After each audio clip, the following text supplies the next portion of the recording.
Hello साथियों, मैं जय सर आप सभी प्यारे साथियों का स्वागत करता हूं आपके अपने परिवार उन्नति ऑनलाइन में। कैसे हैं आप सभी? उम्मीद करता हूं कि मस्त होंगे, स्वस्थ होंगे, एकदम चुस्त दुरुस्त भाई आप लोग तैयारी में लगे होंगे। बिल्कुल प्यारे साथी, वीडियो एग्ज़ाम और यूपीपी वाले साथी, यूपीपी वाले कैंडिडेट भी एकदम बेहतरीन तरीके से लग जाइए भाई साहब, क्योंकि आपकी भी डेट जल्द ही आने वाली है। फॉर्म फिलअप करने की डेट बहुत जल्द आने वाली है यूपीपी वालों की। अगर भाई साहब यूपी ट्रिपल एससी जाग चुका है तो जल्द ही जागेगा यूपीपी वाले भी जागेंगे भाई साहब।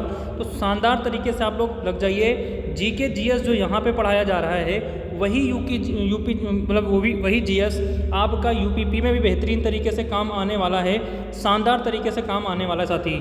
तो बिल्कुल प्यारे साथियों, आज जो है वेरी मोस्ट इम्पॉर्टेंट वाले क्वेश्चन लेके आया हूँ, जो कि घटना चक्र टो से और कुछ यूथ से मिलते जुलते क्वेश्चन रहेंगे, दोनों के मिक्सअप क्वेश्चन रहेंगे। आज से प्यारे साथियों ये क्लास आपको 7:30 बजे प्रतिदिन मिला करेगी, शाम को 7:30 बजे। और हिंदी की क्लास मिलेगी 8 बजे से 8:30 बजे से, हिंदी की क्लास मिलेगी साथी 8:30 बजे से। और जल्द ही रीजनिंग की भी क्लास आ रही है और एक बेहतरीन साथी हमारे साथ जुड़ने वाले हैं रीजनिंग की क्लास में, वो हम लोग फिर बात करेंगे आपसे बाद में। तो चलिए प्यारे साथी, आज की क्लास को हम लोग स्टार्ट करते हैं और पहला क्वेश्चन आप सभी के सामने रखते हैं। भाई साहब पहला क्वेश्चन क्या करा है, शानदार तरीके से, बहुत ज़बरदस्त, बहुत बेहतरीन तरीके से पहला क्वेश्चन आप सभी के सामने करा कि वनिकी अनुसंधान संस्थान कहाँ स्थित है। वनिकी अनुसंधान संस्थान कहाँ स्थित है, ये सभी साथी बताएंगे वनिकी अनुसंधान संस्थान कहाँ स्थित है। तो बिल्कुल भैया, वेरी गुड इवनिंग, शुभ संध्या। कैसे हैं आप सभी? बहुत शानदार, बहुत ज़बरदस्त, बहुत बेहतरीन। ठीक है, चलिए वनिकी अनुसंधान संस्थान कहाँ स्थित है, जल्दी सभी साथी बताएंगे।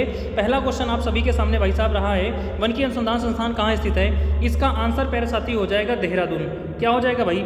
इसका आंसर हो जाएगा देहरादून। ठीक है, इसका आंसर हो जाएगा देहरादून। साथ ही साथी याद रखेंगे, देहरादून में भारत पेट्रोलियम संस्थान भी स्थित है।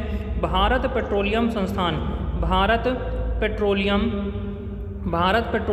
संस्थान भी स्थित है साथियों, संस्थान भी यहाँ पे स्थित है, भारत पेट्रोलियम संस्थान भी स्थित है। बंगलोर की बात करें बच्चे, तो बंगलोर में नेशनल एरोनॉटिकल लेबोरेटरी है। यहाँ पे साथी याद रखेंगे, नेशनल एरोनॉटिकल, ठीक ना, एरोनॉटिकल लेबोरेटरी। ठीक है, यहाँ पे क्या है, लेबोरेटरी, ठीक है ना, लेबोरेटरी है यहाँ पे, ये ध्यान रखेंगे कहाँ पर है, ये है बेंगलोर में। ठीक है, तो इस क्वेश्चन से इतना। आगे बहुत डिफाइन करने वाले हैं, बहुत एक्सप्लेन करने वाले हैं, शानदार तरीके से एक्सप्लेन करने वाले हैं। बस आप साथी जुड़े रहिएगा, सेशन को लाइक करिएगा अगर अच्छा लगे तो। अगले क्वेश्चन चल साथी, अगला क्वेश्चन भैया क्या करा है, शानदार तरीके से देखो, जबरदस्त तरीके से सभी साथी देखेंगे। अगला क्वेश्चन क्या करा है, निम्नलिखित में से कौन सी पर्वत चोटी भारत में है। निम्नलिखित में से कौन सी पर्वत चोटी भारत में है, आपको ये बताना साथी। निम्नलिखित में से कौन सी पर्वत चोटी भारत में है, अन्नापूर्णा है, मकालू है, कामेट है या नामचा बरवा है। ठीक है ना, तो बिल्कुल साथी यहाँ पे बताएंगे भाई साहब, कामेट जो है ये उत्तराखंड में साथी, कहाँ पे है, ये भारत के उत्तराखंड में पर्वत चोटी है, उत्तराखंड में। ठीक है साथी, ये कहाँ है, भारत के उत्तराखंड में। अगर साथी हम लोग बात करें नामचा बरवा की, तो नामचा बरवा जो आपका ये भारत का ये वाला हिस्सा जो साथी, अरुणाचल प्रदेश वाला, ठीक ना, अरुणाचल प्रदेश वाला जो हिस्सा है भारत का, यहाँ पे आपका नामचा बरवा पर्वत पड़ता है। यहाँ पे क्या पड़ता है, नामचा बरवा पर्वत पड़ता है। और यहीं से आपका जो ये हिमालय गया है, ये घूमकर ऐसे भारत में आ जाता है भाई। ठीक ना, तो नामचा बरवा पर्वत जो है भारत के पूर्वी हिस्से में है। भारत के पूर्वी हिस्से में नामचा बरवा पर्वत है, जो कि दक्षिण पूर्व तिब्बत में साथी, कहाँ पर है, दक्षिण पूर्व तिब्बत में है, दक्षिण पूर्व तिब्बत में। ठीक ना, दक्षिण पूर्व तिब्बत में साथी, दक्षिण पूर्व तिब्बत का हिस्सा है ये, दक्षिण पूर्व तिब्बत का हिस्सा है साथी। और यहीं पर अगर हम लोग बात करें मकालू की, तो मकालू और चीन के, नेपाल और चीन के सीमा पर है, नेपाल एवं चीन की सीमा पर। ठीक ना, नेपाल एवं चीन की सीमा पर है ये, अर्थात बोले तो ये नेपाल में है। अगर अन्नापूर्णा की बात करें साथी, तो अन्नापूर्णा भी कहाँ पर है, नेपाल में है। अन्नापूर्णा की बात करें साथी, तो अन्नापूर्णा भी कहाँ है भाई, नेपाल में है। ठीक है साथी, अन्नापूर्णा भी कहाँ है, नेपाल में। तो भारत की बात करें तो भैया भारत में कौन है, उत्तराखंड में कामेट पर्वत है, जो कि भारत की चोटी है। ठीक है, अगर यहीं पे बात किया जाए, भारत में हिमालय की सबसे ऊंची चोटी, भारत में हिमालय की सबसे ऊंची चोटी की बात की जाए साथी, ऊंची चोटी की बात की जाए, भारत में सबसे ऊंची चोटी हिमालय की, तो बच्चे वो कौन सी है, आप लोग बताएंगे, कंचनजंगा है। कौन सी है, कंचनजंगा कंचनजंगा है, ठीक ना, कंचनजंगा है। और अगर साथी आपसे पूछा जाए भारत में सबसे ऊंची चोटी है, हिमालय की सबसे ऊंची चोटी की बात की जाए, यदि हिमालय की सबसे ऊंची चोटी की बात की जाए तो आप केटू गाडविन आस्टीन बताएंगे जो कि ट्रांस हिमालय में है, ठीक ना। और हिमालय में सबसे ऊंचा पर्वत कौन सा है, तो नेपाल, ठीक ना। सबसे ऊंचा कौन सा है, एवरेस्ट है। अगले क्वेश्चन चलते साथी, अगला क्वेश्चन क्या करा, शानदार तरीके से आप लोग बताएंगे, बेहतरीन तरीके से साथी, बहुत शानदार प्यारे बच्चों, बहुत बेहतरीन भाई साहब। एक एक क्वेश्चन बेहतरीन तरीके से दिमाग में छाप लेना, गजब का एक्सप्लेन करेंगे, गजब तरीके से भाई चीज़ों को बताएंगे। जितना हमारे पास पावर, जितनी हमारे पास पावर तो बहुत है साथी, बस जितना हमारे पास सुविधाएं हैं उन सुविधाओं के अनुसार हम भाई साहब बहुत कुछ डिफाइन करने का आपके सामने प्रयत्न करेंगे। चलिए भाई, अगला क्वेश्चन कह रहा है, जापान के योकोहामा शहर में वर्ष 1994 में संयुक्त राष्ट्र सदस्य देशों का सम्मेलन किस संदर्भ में किया गया था, किस संदर्भ में किया गया साथी, ये बताएंगे आप लोग। जापान के योकोहामा शहर में वर्ष 1994 में संयुक्त राष्ट्र सदस्य देशों का सम्मेलन संदर्भ में किया गया था, किस संदर्भ में किया गया साथी, जल्दी से बताएंगे। तो यहाँ हो जाएगा साथी, प्राकृतिक आपदा नियंत्रण के लिए। किसके लिए किया गया था, प्राकृतिक आपदा नियंत्रण के लिए। साथी ध्यान रखेंगे प्रथम पृथ्वी सम्मेलन, ठीक ना। साथी ध्यान रखेंगे प्रथम पृथ्वी सम्मेलन कब आयोजित किया गया था, प्रथम पृथ्वी सम्मेलन कब आयोजित किया गया था, प्रथम पृथ्वी सम्मेलन कब आयोजित किया गया था।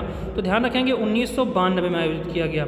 1992 में कहाँ आयोजित किया गया था, रियो डी जनेरियो में आयोजित किया गया था, स्विट्जरलैंड के रियो डी जनेरियो में, ठीक ना, रियो डी जनेरियो, ठीक ना, रियो डी जनेरियो में आयोजित किया गया था, ये ध्यान रखेंगे साथी, ठीक है ना। चलिए, बहुत शानदार साथी, बहुत बेहतरीन तरीके से याद रखेंगे आप सभी साथी, बहुत शानदार तरीके से। अगले क्वेश्चन चलते साथी, अगले क्वेश्चन पे क्या करा भाई साहब, शानदार तरीके से देखिएगा अगला क्वेश्चन भाई साहब, इससे भी बहुत बेहतरीन बातें आप सभी को बताने वाले हैं, बहुत बेहतरीन एक्सप्लेन करने वाले हैं। शानदार तरीके से आप लोग साथी इस क्वेश्चन को देखिएगा भैया क्या कह रहा है, बहुत शानदार, बहुत जबरदस्त क्वेश्चन साथी। भारतवर्ष का न्यूनमती तेल शोधक कारखाना, भारतवर्ष का न्यूनमती तेल शोधक कारखाना स्थित है। ये कारखाना कहाँ स्थित है, न्यूनमती तेल शोधक कारखाना कहाँ स्थित है साथी, शानदार तरीके से आप लोग बताएंगे, बेहतरीन तरीके से आप लोग बताएंगे साथी। तो भैया सबसे पहली बात तो जाने ला, इसकी स्थापना कब की गई थी, इसकी स्थापना कब की गई थी साथी। तो ध्यान रखेंगे 1 जनवरी, इसकी याद रखेंगे साथी, 1 जनवरी, ठीक ना, 1 जनवरी 1962 को इसकी स्थापना की गई थी। 1 जनवरी 1962 की इसकी स्थापना की गई थी। 1962 को इसकी स्थापना की गई थी, ठीक है बच्चे। 1 जनवरी 1962 को इसकी स्थापना की गई थी, किसकी, न्यूनमती तेल शोधक कारखाना की स्थापना की गई थी।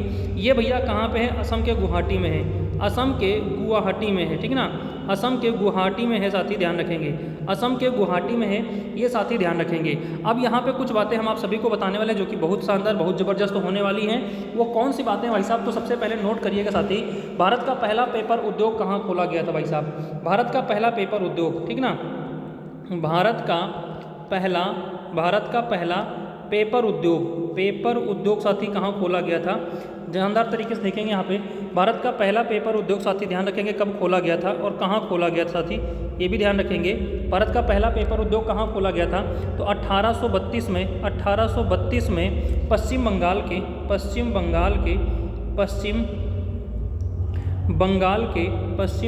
के हुगली में, ठीक ना, पश्चिम बंगाल के हुगली जिले में, ठीक ना, हुगली जिले में खोला गया था, ये साथी ध्यान रखेंगे, हुगली जिले में, ठीक ना, पश्चिम बंगाल के हुगली जिले में खोला गया था। दूसरी बात साथी यहाँ पे हम लोग करें, ठीक ना, दूसरी बात अगर हम लोग यहाँ पे बात करें, भारत का पहला कपड़ा उद्योग कब खोला गया था, भारत का पहला कपड़ा उद्योग, ध्यान रखेंगे साथी, पहला कपड़ा उद्योग, भारत का पहला कपड़ा उद्योग कब खोला गया साथी, भारत का पहला कपड़ा उद्योग साथी कब खोला गया, तो यहाँ पे ध्यान रखेंगे आप लोग 1818 को भाई साहब, 1818 को खोला गया था। कहाँ पे खोला गया था, कलकत्ता में खोला गया था। जबकि ये क्या हुआ था, ये फैक्ट्री सक्सेस नहीं हुई थी, ये फैक्ट्री असफल रही, यहाँ पे ध्यान लिख लेना, असफल रही। और ध्यान रखेंगे साथी, पहली सफल फैक्ट्री कहाँ पे खोली गई, पहली सफल कपड़ा मिल फैक्ट्री कहाँ पे खोली गई, ये ध्यान रखेंगे, पहली सफल कपड़ा मिल फैक्ट्री, ठीक ना, कपड़ा मिल, पहली सफल कपड़ा मिल कहाँ स्थापित की गई थी, तो ध्यान रखेंगे सभी साथी, ये कहाँ स्थापित की गई थी, तो ये स्थापित की गई साथी 1854 में, 1854 में स्थापित की गई थी। और कहाँ स्थापित की गई थी? ये बॉम्बे में स्थापित की गई थी। ये कहाँ स्थापित की गई थी? ये बॉम्बे में स्थापित की गई थी। ये सभी साथी ध्यान रखेंगे ज़बरदस्त बेहतरीन तरीके से, ठीक है। तो चलिए भाई साहब एक बार पुनः हम लोग पढ़ते हैं, भारत का पहला पेपर उद्योग कहाँ खोला गया था या कब खोला गया था? तो 1832 में खोला गया, पश्चिम बंगाल के हुगली में। कपड़ा उद्योग पहला कहाँ खोला गया? कलकत्ता में, जो कि असफल रहा। दूसरा 1854 में खोला गया बॉम्बे में, जो कि सफल रहा, कपड़ा मिल। आते हैं अपने वापस क्वेश्चन पे। भारतवर्ष का नूनमती तेल शोधक कारखाना असम गुवाहाटी में है, ठीक है। अगले क्वेश्चन चलते हैं, ये एक चीज़ और ध्यान रखेंगे साथी, यह भारत का अभी पहला है, ठीक ना। यह भारत का पहला तेल शोध संस्थान है भाई साहब, यह तेल शोधक कारखाना है, यह भारत का पहला, ठीक ना, यह भारत का पहला तेल कारखाना है। तेल कारखाना मैं शॉर्टकट में ऐसे लिख दे रहा हूँ, तेल कारखाना है, ठीक है भैया। अगले क्वेश्चन चलते साथी, अगला क्वेश्चन क्या करा भैया, इसकी आपको पीडीएफ भी मिल जाएगी। आप सभी साथी बिल्कुल भी परेशान ना हो, इसकी पीडीएफ आपको मिल जाएगी, ठीक ना, पीडीएफ मिल जाएगी। और पीडीएफ के लिए भाई साहब क्लास नोट्स की पीडीएफ, ठीक ना, क्लास नोट्स पीडीएफ आपको मिलेगी टेलीग्राम पे। कहाँ मिलेगी भाई? टेलीग्राम पे मिलेगी, टेलीग्राम पे मिलेगी। और टेलीग्राम आईडी अपनी क्या है भाई साहब, यहाँ पे लिखना आप लोग जीके भाई, ठीक है। यहाँ पे साथी आप लोग लिखेंगे जीके भाई अजय सर, ठीक ना, जीके भाई अजय सर लिखेंगे। आप लोग डायरेक्ट अपने चैनल को ज्वाइन करेंगे और वहाँ पे प्रतिदिन की टेलीग्राम पे आपको मतलब यहाँ पर प्रतिदिन की क्लासेस क्या होती हैं उसकी पीडीएफ और क्लासेस अपलोड होती रहती हैं यहाँ पे, ठीक है। चलिए बहुत शानदार साथी। तो यहाँ पे जल्दी से बताएंगे आप लोग, गुलबदन बेगम ने किसके कहने पे हुमायूंनामा लिखा था? गुलबदन बेगम ने किसके कहने पे हुमायूंनामा लिखा था? शानदार क्वेश्चन, ज़बरदस्त क्वेश्चन, बेहतरीन क्वेश्चन। हुमायूंनामा किसके कहने पे लिखा था? तो साथी याद रखेंगे, बिल्कुल बिल्कुल भैया, वेरी गुड, शानदार आंसर आप सभी बच्चों का आ रहा है, बहुत शानदार भाई, आप सभी का आंसर बहुत बेहतरीन। साथियों का भी आंसर हो जाएगा अकबर के कहने पर। किसके कहने पर? अकबर के कहने पे। अकबर ने शासन कब से कब तक किया था? तो 1556 से लेकर के 1605 तक शासन किया था। 1556 से लेकर के 1605 तक इन्होंने शासन किया था, ठीक ना, किसने? अकबर ने शासन किया था। औरंगजेब की बात करें साथी तो 1658 से लेकर के 1707 तक इसने शासन किया, 1707 तक शासन किया, ठीक ना। उसके बाद जहांगीर की अगर हम लोग बात करें साथी, जहांगीर की अगर हम लोग साथी बात करें तो जहांगीर 1605 से लेकर के 1605 से लेकर के, क्योंकि अकबर के बाद कौन आया था? जहांगीर आया था। 1605 से साथी ये कब से कब तक था? 1605 से लेकर 1627 तक था। 1627 तक साथी कौन था? तो जहांगीर था। अरे क्या हो गया भैया, बहुत गलत हो रहा है। 1627 तक था कौन? जहांगीर था, ठीक है। उसके बाद साथी अगर हम लोग बात करें भाई साहब हुमायूं की बात करें साथी, तो हुमायूं कब से कब तक था साथी? तो ध्यान रखेंगे हुमायूं था 1530 से लेकर के ये अकबर का पिता था हुमायूं। अकबर का पिता कौन था? हुमायूं। तो इसका मतलब अकबर से पहले कौन रहेगा? हुमायूं रहेगा 1556 तक। 1556 तक कौन रहा? हुमायूं रहा। बहुत शानदार, बहुत बेहतरीन, शानदार, ज़बरदस्त, जिंदाबाद। भाई साहब जितना एक्सप्लेन हो सकता है उतना करने का हम लोग प्रयास कर रहे हैं। ज़्यादा एक्सप्लेन करेंगे आप लोग भाग जाएंगे, मुझे बिल्कुल पता है। लेकिन वीडियो वाले भाई साहब भागो नहीं, शानदार तरीके से आप लोग, चाहे आप लोग रिकॉर्डेड क्लास देखो या फिर भाई साहब लाइव क्लास देखो, लेकिन देखो भाई साहब पूरी क्लास देखो, स्पीड में देखो, कैसे भी देखो, शानदार तरीके से देखो भाई साहब। अगला क्वेश्चन साथी, कुछ ना कुछ सीखने को मिलेगा, बहुत शानदार सीखने को मिलेगा। जरूरी नहीं कि हर क्वेश्चन कथन में ही आए, कुछ क्वेश्चन ऐसे भी आते हैं जो बेहतरीन मिलेंगे आप सभी को, ठीक है ना। चलिए, सीरी शहर और सीरी दुर्ग का निर्माण किसने करवाया था? सीरी शहर और सीरी दुर्ग का निर्माण किसने कराया था साथी? बहुत बेहतरीन क्वेश्चन है। सीरी शहर और सीरी दुर्ग का निर्माण किसने कराया था? शानदार तरीके से आप लोग बताएंगे सीरी शहर और सीरी दुर्ग का निर्माण किसने कराया था साथी। तो यहाँ पे ध्यान रखेंगे सीरी शहर और सीरी दुर्ग का निर्माण किसने कराया था? अलाउद्दीन खिलजी ने कराया था भैया। किसने कराया था? अलाउद्दीन खिलजी ने कराया था साथियों, ध्यान रखेंगे। अलाउद्दीन खिलजी ने कराया था, अलाउद्दीन खिलजी ने करवाया था सीरी शहर और सीरी दुर्ग का निर्माण अलाउद्दीन खिलजी ने करवाया था। यहाँ पे ध्यान रखें भैया, ग्रांड ट्रंक रोड का निर्माण किसने कराया था? ग्रांड ट्रंक रोड का निर्माण, ग्रांड ट्रंक रोड, ठीक ना, ग्रांड ट्रंक रोड का निर्माण किसने करवाया था? शेरशाह सूरी ने कराया था, जो कि 1540 से लेकर के 1545 तक शासन किया, ठीक ना, तक शासन किया। इसने 1540 से लेकर 1545 तक शासन किया था, ठीक ना। और ये भी ध्यान रखेंगे शेरशाह सूरी यह अफगानी शासक था, यह अफगानी वंशज था बच्चे, ठीक ना, ये ध्यान रखेंगे, यह अफगानी वंश से संबंधित था, यह अफगानी वंशी था, यह अफगानी वंशी था कौन? शेरशाह सूरी। अगर भाई साहब यहाँ पे हम लोग बात करें फिरोज शाह तुगलक की। तो फिरोज शाह तुगलक ने, यह पहला शासक था, यह पहला सुल्तान था, यह पहला सुल्तान, ठीक ना, यह पहला सुल्तान जिसने ब्राह्मणों पे जजिया कर लगाया, जिसने ब्राह्मणों पर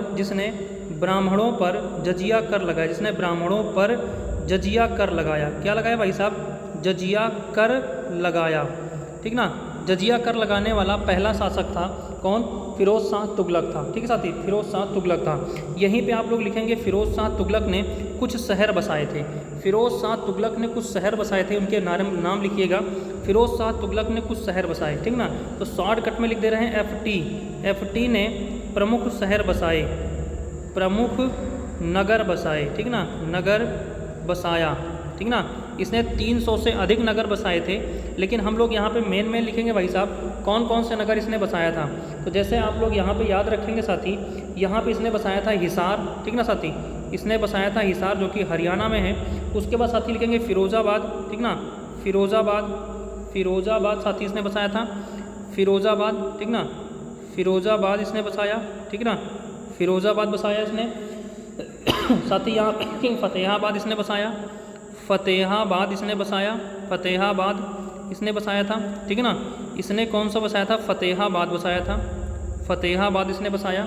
और साथ ही यहाँ पे ध्यान रखेंगे जौनपुर इसने बसाया, ठीक ना, जौनपुर इसने बसाया।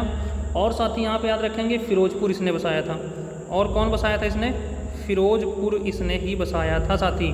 फिरोजपुर किसने बसाया था साथी, ध्यान रखेंगे, फिरोजपुर किसने बसाया था साथी, तो ये ध्यान रखेंगे सभी साथी बेहतरीन तरीके से। फिरोजपुर किसने बसाया था, तो फिरोज शाह तुगलक ने बसाया था। तो ये प्रमुख जो थे नगर इसने बसाया था, किसने, फिरोज शाह तुगलक ने बसाया था। अगले क्वेश्चन से साथी, अगला क्वेश्चन शानदार तरीके से देखिएगा भाई साहब, बेहतरीन तरीके से देखिएगा, बेहतरीन एक्सप्लेनेशन के साथ में क्लास चलेगी, जबरदस्त तरीके से चलेगी भाई साहब। अगला क्वेश्चन साथी आप सभी के सामने, गुप्तकालीन प्रथम गणितज्ञ व खगोल शास्त्री कौन था। बिल्कुल प्यारे बच्चों, वेरी गुड इवनिंग, शानदार तरीके से प्यारे साथी आप सभी का स्वागत है भाई। बिल्कुल बच्चों, गजब तरीके से आप सभी के आंसर है भाई साहब। नोट्स बिल्कुल बनाते रहो शानदार तरीके से, साथ साथ में आप लोग लिखते चलोगे तो बहुत मजा आएगा, बहुत शानदार रहेगा। एक रफ कॉपी में लिखते रहो भाई, जितना लिखोगे उतना जीएस याद होगी। सबसे अच्छा ऑप्शन ये मानता हूँ भाई मैं, ठीक है ना। चलिए, गुप्तकालीन प्रथम गणितज्ञ व खगोल शास्त्री कौन था, ठीक है। तो ध्यान रखें साथी, देखो यहाँ पे दोनों बात कही गई है, गणितज्ञ भी था और खगोल शास्त्री का, जबकि सबसे बड़े गणितज्ञ आर्यभट्ट और खगोल शास्त्री का भी इन्होंने क्या किया, आविष्कार किया था। खगोल विज्ञान का भी इन्होंने क्या किया था, आविष्कार किया था आर्यभट्ट ने। इन्होंने ही पहली बार बताया कि पृथ्वी क्या है भैया, गोल है, पृथ्वी क्या है, गोल है, आर्यभट्ट ने। शून्य की खोज किसने किया था, आप सभी को पता है, इन्होंने ही शायद खोज किया था, है ना, हाँ इन्होंने ही खोज किया था। अगला वरामिहिर की बात करें साथी, ये तो भौतिक भूगोल शास्त्री थे, ये भौतिक भूगोल शास्त्री थे भैया। कैसे थे, भौतिक भूगोल शास्त्री थे, भूगोल शास्त्री थे, ये भौतिक भूगोल शास्त्री थे। और ये सभी भैया किस समय से संबंधित थे, ये सभी किस समय से संबंधित थे साथी, ध्यान रखेंगे, सभी गुप्त काल से संबंधित थे, सभी गुप्त काल से संबंधित थे। एक पॉइंट आप लोग नोट करना साथी, गुप्तकालीन एक विद्वान थे, गुप्तकालीन विद्वान थे जिनका नाम था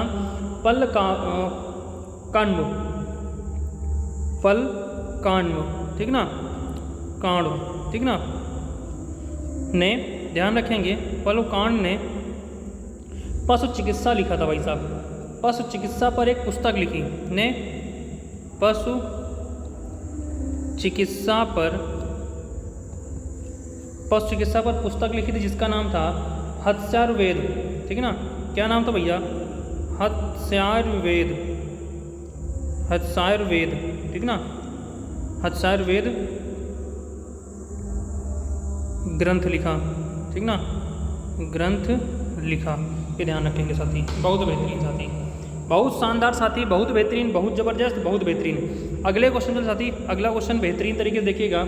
निम्नलिखित में से साथी, यहाँ पे देखिएगा ध्यान से, निम्नलिखित में से कौन जैन के 23वें तीर्थंकर थे। बहुत शानदार साथी, देखो भाई साहब यहाँ पे क्या पूछा गया, 23वें तीर्थंकर की बात कर रहा है, ना कि 24वें तीर्थंकर की बात कर रहा है, ना कि 24वें तीर्थंकर की बात कर रहा है। जैन धर्म के पहले तीर्थंकर कौन थे साथी, ध्यान रखेंगे, जैन धर्म के पहले तीर्थंकर कौन थे, इसको ऐसे रखते हो ज़्यादा बेहतर समझ में आएगा, मतलब इसमें सब एक्सप्लेन हो जाएंगी चीज़ें, ठीक ना। जैन धर्म के पहले तीर्थंकर बच्चे कौन थे, ध्यान रखेंगे साथी, जैन धर्म के पहले तीर्थंकर थे ऋषभदेव, ठीक ना, ये प्रथम थे, प्रथम कौन थे? ऋषभदेव थे। इनका भाई साहब प्रतीक चिन्ह क्या था? इनका प्रतीक चिन्ह था सांड, ठीक ना, सांड इनका प्रतीक चिन्ह था। प्रतीक चिन्ह इनका सांड था साथी, प्रतीक चिन्ह था। अगर हम लोग यहाँ पे बात करें भाई साहब इसका आंसर, तो भाई साहब इसका आंसर 23वां हो जाएगा साथी, 23वां हो जाएगा, ठीक है ना। अब पार्श्वनाथ की बात करें भाई साहब, तो पार्श्वनाथ 23वें थे। कौन से थे? 23वें थे। इनका प्रतीक चिन्ह साथी क्या था? प्रतीक चिन्ह की बात किया जाए, प्रतीक चिन्ह इनका साथी क्या था? तो ध्यान रखेंगे इनका प्रतीक चिन्ह सर्प था। क्या था भैया? इनका सर्प था। और अगर बच्चों यहाँ पे बात किया जाए साथी, यहाँ पे महावीर स्वामी की, तो महावीर स्वामी 24वें तीर्थंकर थे, 24वें तीर्थंकर थे। इनका चिन्ह की बात की जाए भैया, इनके प्रतीक चिन्ह की बात की जाए साथी, तो इनका प्रतीक चिन्ह सिंह था। क्या था साथी? सिंह था। नेमिनाथ की बात की जाए साथी, तो नेमिनाथ 21वें तीर्थंकर थे, 21वें थे तीर्थंकर। इनके प्रतीक चिन्ह की बात की जाए भाई साहब, इनका प्रतीक क्या था साथी? तो इनका प्रतीक था नीलकमल। क्या था? नीलकमल, ठीक है साथी, इनका था नीलकमल। ये सभी साथी ध्यान रखेंगे, इनका था नीलकमल, ठीक है। तो कहीं ना कहीं हमने सारी चीज़ें एक्सप्लेन करने का कोशिश किया है हर विकल्प के साथ में साथी, हर विकल्प के साथ में अधिकतर चीज़ों को हमने क्या किया है, एक्सप्लेन करने का प्रयास किया है भाई, जितने अपनी पास सुविधाएं हैं उस सुविधा के अनुसार। मतलब अब ज़्यादा पेज और डिजिटल बोर्ड तो है नहीं, अगर ज़्यादा हम एक्सप्लेन करेंगे आप लोग उठ के भाग जाओगे, ठीक है ना। इसलिए भैया हम थोड़ा सा अच्छे से एक्सप्लेन करने का प्रयास कर रहे हैं शॉर्टकट में। चलिए अगले दिन एडजस्ट कर देंगे, वो सही है, लेकिन ज़्यादा एक्सप्लेन बस आप प्रैक्टिस मोड पे चलो बेहतरीन तरीके से। आप लोग ये सोच के चलो कि हम प्रैक्टिस कर रहे हैं। निम्नलिखित में से किसने हिंदी भाषा को भारत की राष्ट्रभाषा के रूप में स्वीकारा व पहली बार स्वराज शब्द का प्रयोग किया है? बहुत शानदार क्वेश्चन, बहुत बेहतरीन। निम्नलिखित में से किसने हिंदी भाषा को भारत की राष्ट्रभाषा के रूप में स्वीकारा व पहली बार स्वराज शब्द का प्रयोग किया है? किसने किया साथी? तो ध्यान रखेंगे दयानंद सरस्वती ने किया है। किसने किया साथी? दयानंद सरस्वती ने किया है। और ध्यान रखेंगे दयानंद सरस्वती ने इन्होंने ध्यान रखेंगे साथी, इन्होंने आर्य समाज की स्थापना किया। किसकी स्थापना किया है? आर्य समाज की स्थापना, आर्य समाज की स्थापना साथी, इन्होंने आर्य समाज की स्थापना साथी इन्होंने कब किया है? 1875 में किया है, 1875 में किया है। और इसी के साथ में इन्होंने पहली बार राष्ट्रभाषा हिंदी को स्वीकारा है और स्वराज शब्द का प्रयोग भी किया था दयानंद सरस्वती ने। राजा राम मोहन राय की बात की जाए तो भैया इन्होंने ब्रह्म समाज की स्थापना किया है, ब्रह्म समाज की स्थापना किया है, ब्रह्म समाज की स्थापना 1828 में किया है। ब्रह्म समाज की स्थापना राजा राम मोहन राय ने किया है। इन्हें पुनर्जागरण का जन्मदाता भी कहते हैं, यह नवयुग भारत का जन्मदाता भी कहते हैं राजा राम मोहन राय को साथी। बहुत शानदार, बहुत बेहतरीन। अगले क्वेश्चन चलता साथी, अगला बेहतरीन तरीके से आप लोग क्वेश्चन नोट करिएगा। बहुत शानदार अगला क्वेश्चन देखिए साथी, बहुत बेहतरीन तरीके से, शानदार, जबरदस्त, जिंदाबाद तरीके से। अगला क्वेश्चन साथी क्या कर रहा है, शानदार तरीके देखिएगा। अखिल भारतीय राष्ट्रीय कांग्रेस की प्रथम भारतीय महिला अध्यक्ष कौन थी? क्वेश्चन को ध्यान से पढ़िएगा, जबरदस्त तरीके से पढ़िएगा, क्योंकि हमसे भी पहले में गलती हुई थी, इसलिए मैंने पहली बार पूरा अच्छे से पढ़ दिया है। अखिल भारतीय राष्ट्रीय कांग्रेस की प्रथम भारतीय महिला कौन थी? प्रथम कांग्रेस महिला अध्यक्ष ये है वही पूछा गया, लेकिन पहली भारतीय महिला अध्यक्ष कौन बनी थी कांग्रेस की? तो सबसे पहली बात यहाँ पे लिखेंगे, पहली बात यहाँ पे साथी लिखेंगे कांग्रेस की पहली महिला अध्यक्ष। पहली बात यहाँ पे लिखेंगे साथी कांग्रेस की पहली महिला अध्यक्ष, पहली महिला अध्यक्ष साथी। कांग्रेस की पहली महिला अध्यक्ष कौन बनी? अध्यक्ष कौन बनी साथी? कांग्रेस की पहली महिला अध्यक्ष कौन बनी साथी? तो ध्यान रखेंगे यहाँ पे बनी थी भाई साहब 1917 में कलकत्ता अधिवेशन, 1917 में कलकत्ता अधिवेशन हुआ था, कलकत्ता अधिवेशन। और इस अधिवेशन में कौन बनी थी साथी? तो ध्यान रखेंगे सर यहाँ पे बनी थी भाई साहब एनी बेसेंट। कौन बनी साथी? एनी बेसेंट महोदय बनी थी, एनी बेसेंट महोदया बनी थी, ठीक ना, एनी बेसेंट महोदया बनी थी, महोदय नहीं, एनी बेसेंट महोदय। और साथी उसके बाद हम लोग इस क्वेश्चन के आंसर की बात करें तो ये बनी थी भाई साहब सरोजनी नायडू। ये कौन बनी थी साथी? सरोजनी नायडू बनी थी 1925 में, 1925 में कानपुर अधिवेशन। कौन सा अधिवेशन हुआ था? कानपुर अधिवेशन में बच्चों, ठीक ना। यहाँ पे ध्यान रखेंगे कानपुर अधिवेशन में शासन ये बनी थी भाई साहब अध्यक्ष, कानपुर अधिवेशन में क्या बनी थी? अध्यक्ष बनी थी। अरुणा आसफ अली की बात की साथी, अरुणा आसफ अली, तो ये भाई साहब 1942 में जो आपका हुआ था असहयोग आंदोलन, भारत छोड़ो आंदोलन, असहयोग नहीं, भारत छोड़ो आंदोलन, भारत छोड़ो आंदोलन, ठीक ना। आंदोलन में महिलाओं का प्रतिनिधित्व किया था, का नेतृत्व, ठीक ना, महिलाओं का नेतृत्व किया था। ठीक साथी, महिलाओं का नेतृत्व किसने किया था? अरुणा आसफ अली ने किया था। बहुत शानदार साथी, बहुत बेहतरीन। अगले क्वेश्चन चलते हैं, शानदार तरीके से आप सभी साथी देखेंगे। अगला क्वेश्चन भैया क्या कह रहा है? अगला क्वेश्चन साथी यहाँ पे क्या कह रहा है भैया, ये देखिएगा आप सभी के सामने। अगला क्वेश्चन साथी बहुत शानदार तरीके से भाई साहब ये रहा आपके सामने अगला क्वेश्चन। अगला क्वेश्चन कह रहा है कि 1937 में कांग्रेस मंत्रिमंडल कितने प्रांतों में बने? 1937 में कांग्रेस मंत्रिमंडल कितने प्रांतों में बने? कांग्रेस के मंत्रिमंडल कितने प्रांतों में बने थे? शानदार तरीके से साथी बताएंगे, बेहतरीन तरीके से बताएंगे। 1937 में कांग्रेस मंत्रिमंडल कितने प्रांतों में बने थे साथी? तो शानदार तरीके से देखेंगे भाई साहब, 8 प्रांतों में कांग्रेस की सरकार बनी थी। 11 प्रांतों में चुनाव हुए थे, जिनमें से 8 प्रांतों में किसकी सरकार बनी थी? कांग्रेस की सरकार बनी थी। ठीक ना, 5 में इसने क्या किया था? 6 में इसकी सरकार बनी थी, 2 में गठबंधन करके, नहीं 5 में पूर्ण बहुमत से, 5 में पूर्ण बहुमत, ठीक ना, पूर्ण बहुमत, ठीक ना, बहुमत, और 3 में गठबंधन, 3 में गठबंधन करके बनाई गई थी। ठीक है, चलो अगले क्वेश्चन के साथी। अगला क्वेश्चन क्या करा भैया, शानदार तरीके से देखिएगा, बेहतरीन तरीके से। अगला क्वेश्चन ये रहा आप सभी के सामने। अगला क्वेश्चन साथी क्या कह रहा है, भारतीय मुस्लिम लीग की स्थापना किस वर्ष हुई थी? भारतीय मुस्लिम लीग की स्थापना किस वर्ष हुई थी? शानदार तरीके साथी बताएंगे। लाइट जा चुकी भैया, तो थोड़ा सा अंधेरा सा हो गया है, ठीक है ना। चलिए आप लोग फटाफट करते रहिएगा। भारतीय मुस्लिम लीग की स्थापना किस वर्ष हुई थी? तो साथी ध्यान रखेंगे, भारतीय मुस्लिम लीग की स्थापना 1906 में हुई थी। कहाँ हुई थी साथी? ढाका में हुई थी। इसके संस्थापक कौन थे? आप सभी को पता होगा संस्थापक कौन थे साथी इसके? आगा खां थे भैया। कौन थे? आगा खां साहब थे, ठीक ना, आगा खां चचा थे, ये ध्यान रखेंगे। 1908 में पहला अधिवेशन, 1908 में पहला अधिवेशन कहाँ हुआ था? ठीक है साथी, पहला अधिवेशन अमृतसर में हुआ, ठीक ना। इनका संविधान बनने के बाद, संविधान बनाने के बाद, ठीक ना, संविधान बनाने के बाद पहला अधिवेशन 1908 में अमृतसर में हुआ। कहाँ हुआ था भाई? अमृतसर में हुआ था। अगले क्वेश्चन से साथी, अगला क्वेश्चन शानदार तरीके से, मतलब इन्होंने कांग्रेस की मुस्लिम लीग की स्थापना की और उसके बारे में अपना संविधान बनाया, मतलब उसी लीग के लिए कुछ संविधान बनाया कि हमें ये चीज़ करना है।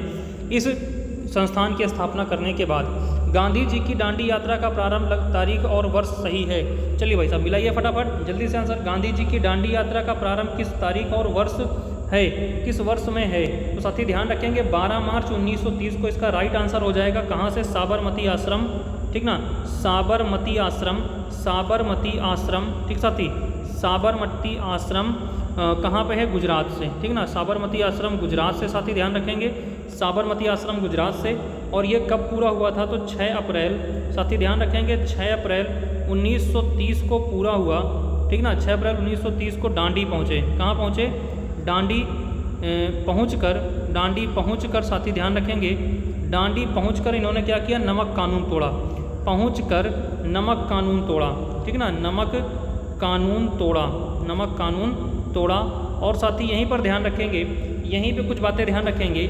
इसी के बाद से, ठीक ना, तुरंत बाद सविनय अवज्ञा आंदोलन शुरू कर दिया। सविनय अवज्ञा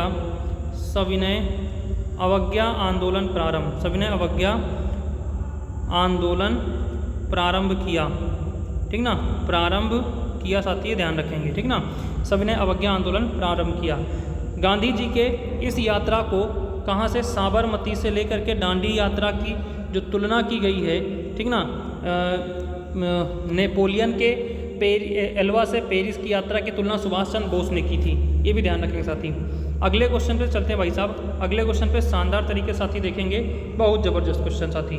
अगला क्वेश्चन देखिएगा भाई साहब, शानदार ज़बरदस्त, बिल्कुल साथी, बहुत शानदार ज़बरदस्त तरीके से आप सभी साथियों को स्वागत है। सभी साथी एक बार लाइक करेंगे, और जो भी साथी मेरे चैनल पे नए हैं भाई साहब, चैनल को सब्सक्राइब करेंगे। प्रतिदिन शाम 7:30 बजे क्लास होगी, और इसकी PDF GK by Ajay sir Telegram group पर मिलेगी। सभी साथी इसको सब्सक्राइब कर लीजिएगा, ज्वाइन कर लीजिएगा, इसकी PDF भी वहाँ पर प्रोवाइड हो जाएगी आप सभी को। तो सभी साथी एक बार सेशन को लाइक करेंगे अगर अच्छा लग रहा है तो।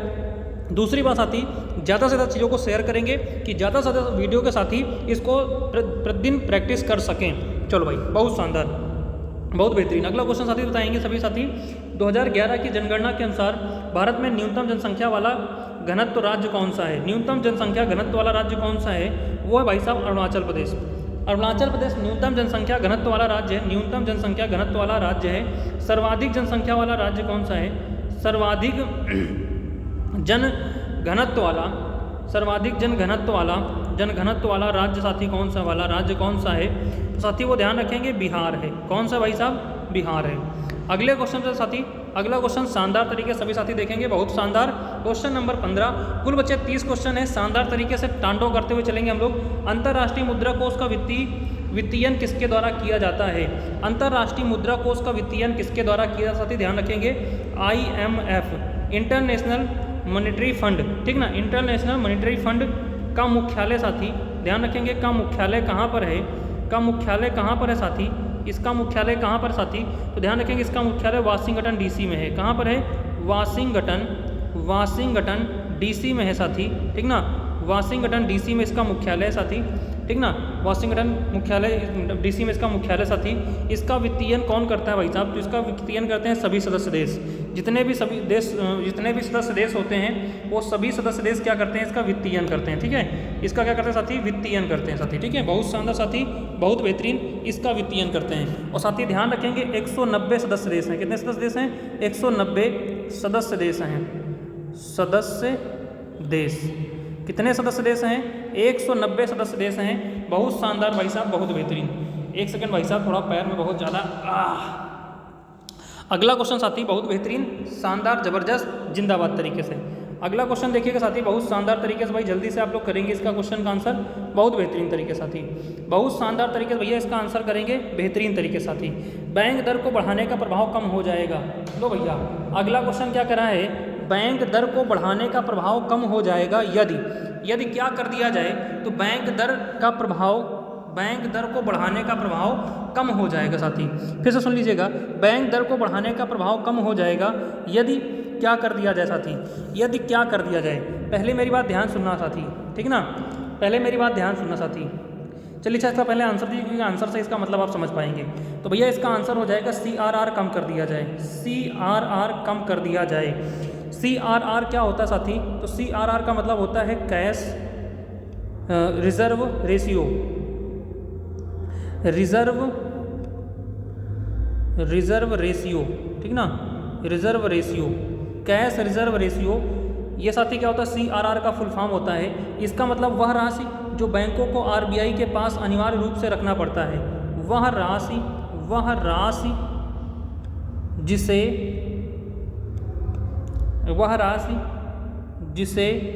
बैंकों द्वारा RBI के पास रखना अनिवार्य होता है, रखना अनिवार्य है, ठीक है, रखना अनिवार्य होता है। अगले क्वेश्चन साथी, अगला क्वेश्चन देखिएगा भाई साहब क्या करा है, शानदार तरीके से, बहुत ज़बरदस्त, बहुत बेहतरीन तरीके से शानदार क्वेश्चन साथी आप सभी के सामने ये रहा भाई साहब। क्वेश्चन नंबर 17, निम्न सार्वजनिक उपक्रम में से निम्न सार्वजनिक उपक्रम में से कौन सा महारत्न नहीं है। सार्वजनिक कंपनी में से, यानी कि निम्न सार्वजनिक उपक्रम में से कौन भारत का महारत्न नहीं है, मतलब भारत की महारत्न कंपनी नहीं है। वर्तमान में साथी बात करें, वर्तमान में महारत्न कंपनी, ठीक ना, महारत्न कंपनियों की संख्या कितनी साथी, तो 11 ध्यान रखेंगे, कितनी है, 11 महारत्न कंपनियां कितनी हैं, 11। और साथी अगर हम लोग यहीं पर बात करें नवरत्न कंपनियां कितनी हैं, नवरत्न कंपनियां कितनी साथी, नवरत्न कंपनियों की अगर हम लोग बात करें साथी, तो नवरत्न कंपनियां 13 हैं साथी, कितनी है, 13।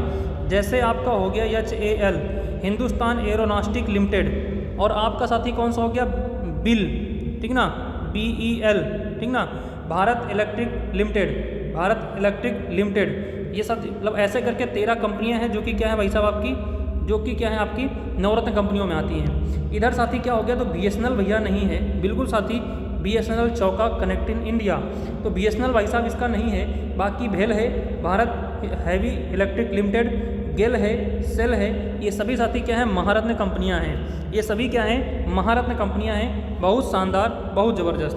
अगले क्वेश्चन का साथी, अगला क्वेश्चन देखिएगा शानदार तरीके से भैया, जबरदस्त तरीके साथी, बहुत बेहतरीन क्वेश्चन है भाई साहब, शानदार क्वेश्चन है, बेहतरीन क्वेश्चन मिलेंगे साथी आपको।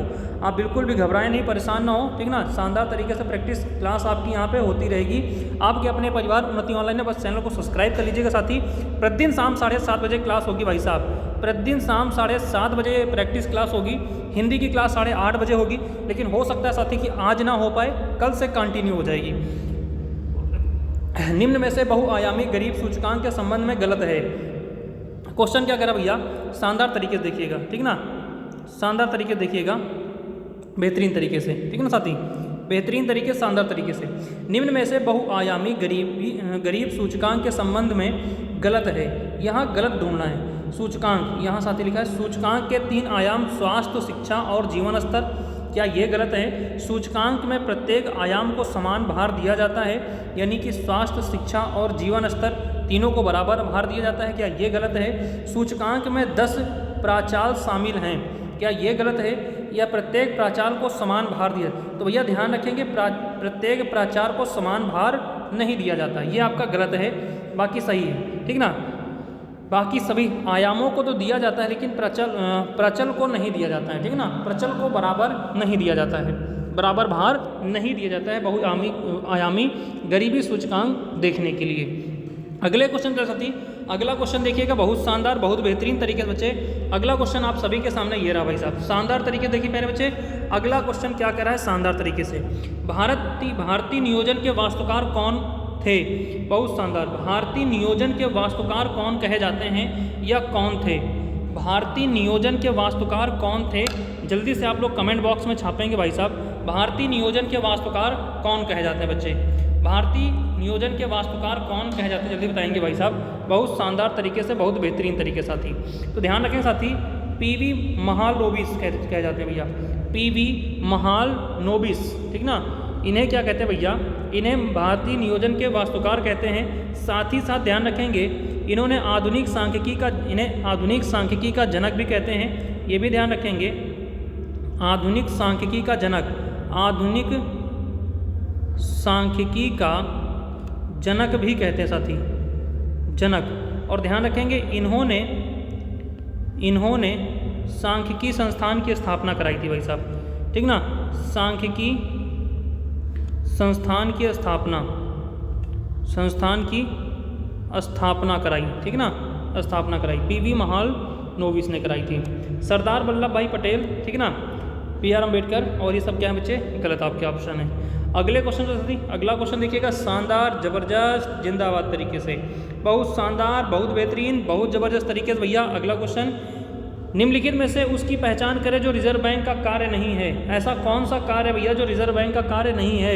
देखो भाई साहब, लॉट पॉट के क्वेश्चन बहुत शानदार, बहुत बेहतरीन मिल रहे हैं आप सभी बच्चों को, बहुत बेहतरीन तरीके से। मेरे प्यारे प्यारे साथी, जो भी वीडियो के भाई साहब एग्ज़ाम वाले साथी हैं, बहुत बेहतरीन तरीके से प्रैक्टिस करिएगा।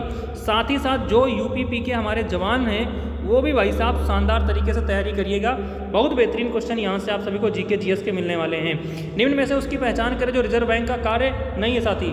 विदेशी विनियमन भंडार का संरक्षण करना बिल्कुल भाई साहब कार्य होता है। करेंसी जारी करना बिल्कुल RBI का काम होता है। जनता से प्राप्त जमाओं पर ब्याज देना बिल्कुल बिल्कुल साथी, वेरी गुड भाई साहब, इसका आंसर C होगा। बहुत शानदार, बहुत सारे बच्चों का आंसर भी C आया है, बहुत बेहतरीन प्यारे साथी, C इसका आंसर होगा खटाइक भाई साहब। अगले क्वेश्चन साथी, अगला क्वेश्चन देखिएगा, शानदार, जबरदस्त, जिंदाबाद तरीके से। अगला क्वेश्चन साथी क्या करा, बहुत शानदार तरीके से देखिए भाई साहब, बहुत जबरदस्त तरीके से भाई साहब देखिएगा। अगला क्वेश्चन साथी क्या करा, बहुत बेहतरीन तरीके से देखिएगा। भारत के किस राज्य में शिशु मृत्यु दर सबसे कम है? भारत के किस राज्य में शिशु मृत्यु दर सबसे कम है? जल्दी से बताएंगे साथी, भारत के किस राज्य में शिशु मृत्यु दर सबसे कम है? बिल्कुल साथी, वेरी गुड इवनिंग प्यारे भाई, बिल्कुल बच्चे। आज शायद हिंदी की क्लास नहीं हो पाएगी प्यारे बच्चे, ठीक ना, देखेंगे अभी 8:30 तक का समय है, 8:30 से क्लास होनी है। जैसा ही समय हमें मिलता है भाई 8:30 या 9 बजे से हम क्लास हिंदी की डाल देंगे, ठीक है ना, मतलब शुरू कर देंगे, आप परेशान मत हो, ठीक है। भारत के किस राज्य में शिशु मृत्यु दर सबसे कम है साथी? तो ध्यान रखेंगे भाई साहब, केरल में सबसे कम मृत्यु दर है, और सबसे ज़्यादा साक्षरता वाला राज्य भी है, सर्वाधिक साक्षरता वाला राज्य भी है, सर्वाधिक साक्षरता वाला राज्य है, साक्षरता वाला राज्य।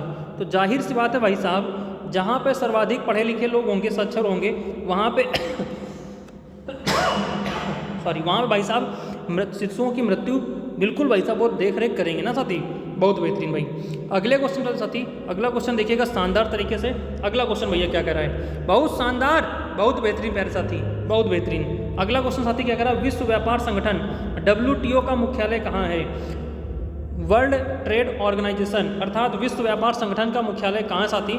सभी साथी बताएंगे शानदार, जबरदस्त, जिंदाबाद तरीके से, बहुत शानदार तरीके से साथी बताएंगे विश्व व्यापार संगठन का मुख्यालय कहाँ है साथी।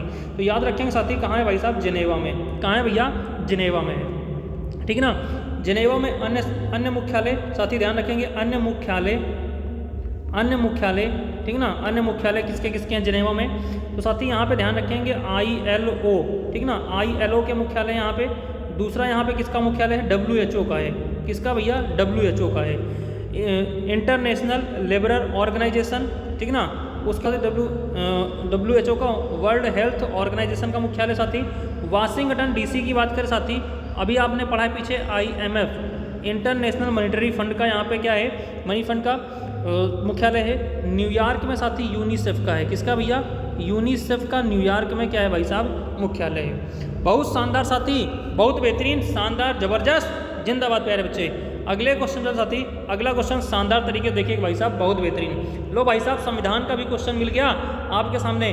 तो मतलब सर जी हर लेवल के क्वेश्चन लेके आए हैं। बिल्कुल भैया, करंट अफेयर, आज के करंट अफेयर क्वेश्चन अभी नहीं है, करंट अफेयर के भी मिलेंगे, जल्द ही मिलेंगे भाई साहब। भारतीय संविधान में प्रारंभ में, देखिएगा भाई साहब क्या कह रहा है क्वेश्चन, भारतीय संविधान में प्रारंभ में भारतीय मौलिक कर्तव्यों का प्रावधान नहीं था। मौलिक कर्तव्यों की बात कर रहे हैं, मौलिक कर्तव्यों का प्रावधान नहीं था, बिल्कुल सर नहीं था।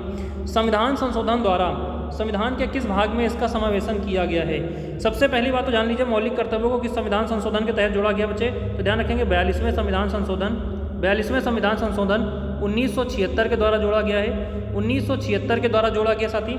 और कहाँ जोड़ा गया है, तो भैया 4(1) में जोड़ा गया है। किस में जोड़ा गया है, भाग 4 में जोड़ा गया साथी, भाग 4 में जोड़ा गया है मौलिक कर्तव्यों को, ठीक ना। भाग 4 में जोड़ा गया है, ये सभी साथी ध्यान रखेंगे। भाग 3 है साथी, इसमें है मौलिक अधिकार। इसमें क्या दे रखे हैं भैया, मौलिक अधिकारों के बारे में वर्णन किसमें दे रखा है, मौलिक अधिकार के बारे में भाग 3 दे रखा है।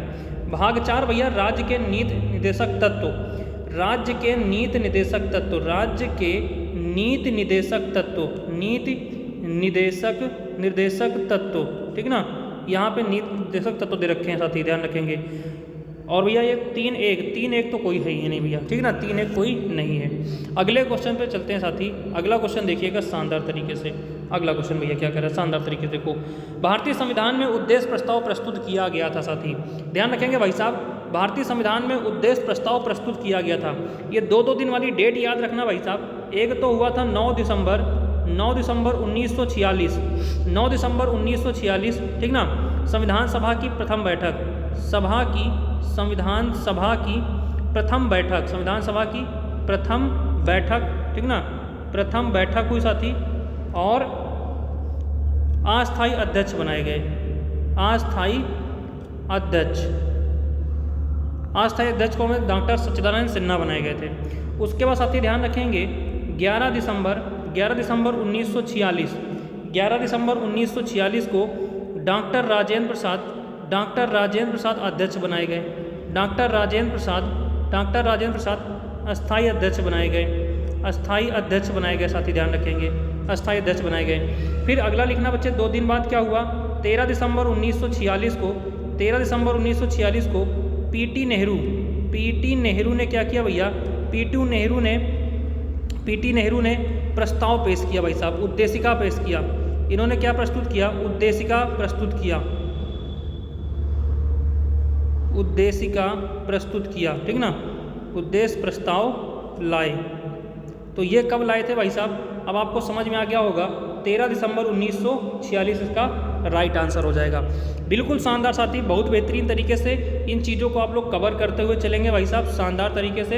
अभी हम इस पर और भी चर्चाएं करेंगे, बस थोड़ा सा अभी 1-2 दिन कुछ चीज़ें हमारी डिस्टर्ब चल रही साथी, उनको हम कवर करने के बाद आप सभी से बेहतरीन तरीके से एक्सप्लेन करते हुए भी आगे और बढ़ेंगे साथी, ठीक ना। चलिए, बहुत शानदार साथी, बहुत बेहतरीन। भारतीय संविधान के प्रथम अध्यक्ष कौन बनाए गए थे? जल्दी बताओ भाई साहब, बहुत शानदार क्वेश्चन पूछा गया साथी। भारतीय संविधान के प्रथम अध्यक्ष कौन बनाए गए थे? भारतीय संविधान के प्रथम अध्यक्ष कौन बनाए गए थे?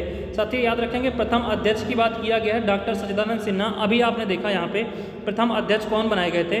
डॉक्टर सच्चिदानंद सिन्हा बनाए गए थे 9 दिसंबर, साथी ध्यान रखेंगे 9 दिसंबर 1946 को, 9 दिसंबर 1946 को पहले अध्यक्ष बनाए गए थे साथी, ठीक ना, पहले अध्यक्ष। और ध्यान रखेंगे ये भी क्या थे? अस्थायी अध्यक्ष बनाए गए थे, अस्थायी अध्यक्ष, अस्थायी अध्यक्ष बनाए गए थे।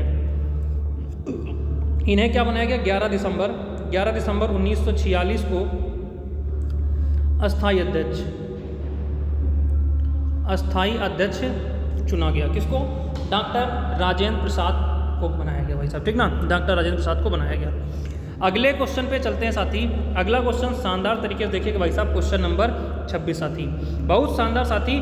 बस भाई साहब एक बार सेशन को लाइक करिए। अगर लग रहा है कि सर या भाई अपना थोड़ा सा भी मेहनत करा इस क्लास के लिए, तो भैया एक बार लाइक कर देना प्यारे साथी, एक बार लाइक कर देना और सेशन को शेयर कर देना। और जो भी साथी देख रहे हैं भाई साहब, चैनल को सब्सक्राइब जरूर करना साथी। आप सभी के प्यार और सपोर्ट से बेहतरीन तरीके से क्लास डेली मिलेंगी। जब तक क्लास नहीं होंगी भाई साहब, जब तक पेपर नहीं होगा, तब तक आपकी रेगुलर आपकी क्लास होती रहेंगी, शानदार जबरदस्त जिंदाबाद तरीके से। नए नए साथी जोड़ने का भी प्रयास कर रहा हूँ कि आपकी रीजनिंग और अन्य सब्जेक्ट भी कराया जा सके, ठीक है ना। चलिए बहुत शानदार भाई साहब। लोकसभा का अध्यक्ष अपना त्यागपत्र किसे देता है साथी? लोकसभा का अध्यक्ष अपना त्यागपत्र किसे देता है? तो शानदार तरीके से आप लोग भाई साहब जानेंगे लोकसभा का अध्यक्ष अपना त्यागपत्र किसे देता है भाई साहब। तो बिल्कुल प्यारे साथी यहाँ पे ध्यान रखेंगे, लोकसभा का अध्यक्ष अपना त्यागपत्र किसको देता है? उपाध्यक्ष को देता है, उपाध्यक्ष को देता है। राष्ट्रपति किसको देता है? उपराष्ट्रपति को। राष्ट्रपति किसको देता है भाई साहब? उपराष्ट्रपति को देता है। उपराष्ट्रपति किसको देता है? राष्ट्रपति को देता है साथी, ठीक ना, ध्यान रखेंगे। बहुत शानदार भाई साहब, बहुत बेहतरीन। अगला क्वेश्चन चलते भाई साहब। अगला क्वेश्चन शानदार तरीके से देखो भाई साहब, अगला क्वेश्चन बहुत बेहतरीन शानदार तरीके से। अगला क्वेश्चन भैया क्या कह रहा है? क्वेश्चन नंबर 27 भैया क्या कह रहा है? भारत के किस राज्य में द्विसदनीय व्यवस्थापिका नहीं है? बहुत शानदार साथी, किस राज्य में द्विसदनीय व्यवस्था नहीं है? जिस प्रकार साथी संघ में संघ की कार्यपालिका, ठीक है ना, जैसे संघ में सदन, ठीक ना, संघ की सदन, ठीक ना, सदन साथी, यहाँ पे दो हैं साथी, ध्यान रखेंगे। एक तो है आपका लोकसभा और एक आपका है राज्यसभा। उसी प्रकार भाई साहब राज्य विधानमंडल में राज्य व्यवस्थापिका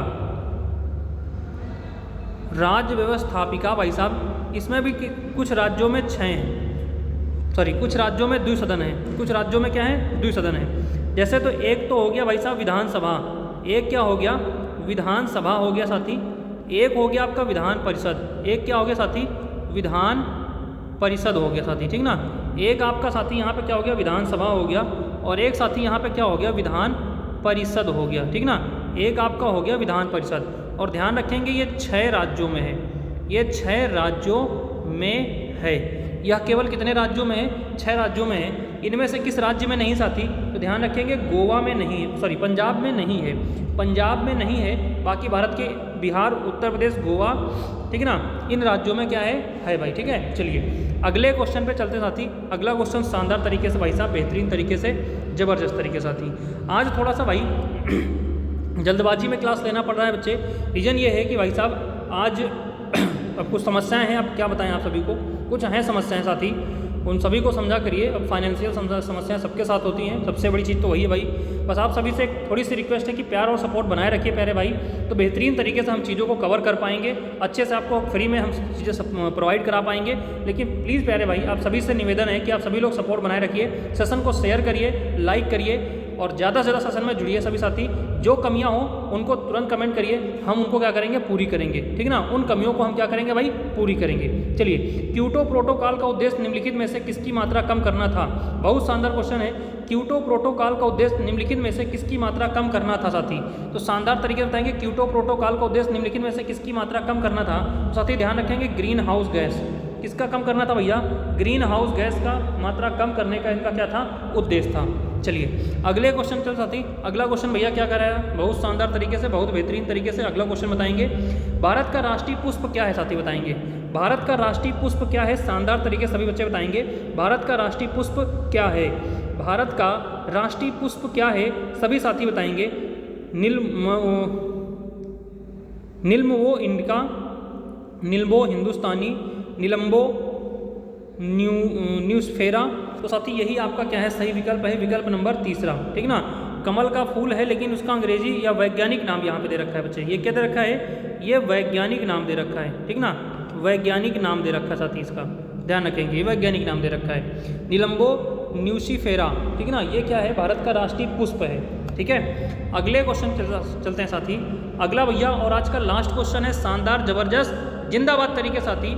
आज का अंतिम क्वेश्चन क्या करा है, कीट भक्षी पादप का उदाहरण है भाई साहब, कीट भक्षी पादप का उदाहरण है। ऐसा कौन सा पौधा है, पादप का मतलब साथी क्या होता है, पौधा, पादप का मतलब साथी क्या होता है, पौधा। ठीक है ना भाई, पौधा। ऐसा कौन सा पौधा है जो कीट भक्षी करता बच्चे, कीटों का भक्षण करता है, मतलब कीट का खाता है भाई साहब, कीट को भोजन बनाता है भाई साहब, भोजन के रूप में प्रयोग करता है, के रूप में ग्रहण करता है। ठीक ना, भोजन के रूप में ग्रहण करता है। तो नेपेंथीज, ठीक है ना, विकल्प नंबर बी हो जाएगा, नेपेंथीज। ठीक है साथी, कौन हो जाएगा, नेपेंथीज हो जाएगा, कीट भक्षी पादप साथी। चलिए, बहुत शानदार साथी, बहुत बेहतरीन। क्लास कैसी लगी सभी साथी एक बार लाइव या ऑफलाइन कमेंट जरूर छोड़ेंगे भाई साहब, शानदार तरीके से आप लोग साथी एक बार कमेंट जरूर छोड़ देंगे कि क्लास कैसी लगी। मिलते हैं भैया कल पुनः शाम 7:30 बजे जीके जीएस के टांडों के साथ में, वीडियो और एग्जाम से संबंधित जबरदस्त कंटेंट के लिए भाई साहब आप अपने चैनल को सब्सक्राइब करिए, लाइक करिए, शेयर करिएगा अपने दोस्तों में शानदार तरीके से। ठीक है ना, अगर भाई आप थोड़ा सा देखते हैं आज टाइम मिल गया तो हम हिंदी की भी क्लास ले लेंगे, नहीं तो भैया कल से कंटिन्यू हिंदी और जीएस की क्लास मैं ही आपको कंटिन्यू प्रोवाइड कराऊंगा साथी। 7:30 से हिंदी की 7:30 से जीके जीएस की क्लास रहेगी, 8:30 से हिंदी की क्लास रहेगी। ठीक है, तो चलिए साथी मिलते हैं कल की क्लास में। जय हिंद, जय भारत।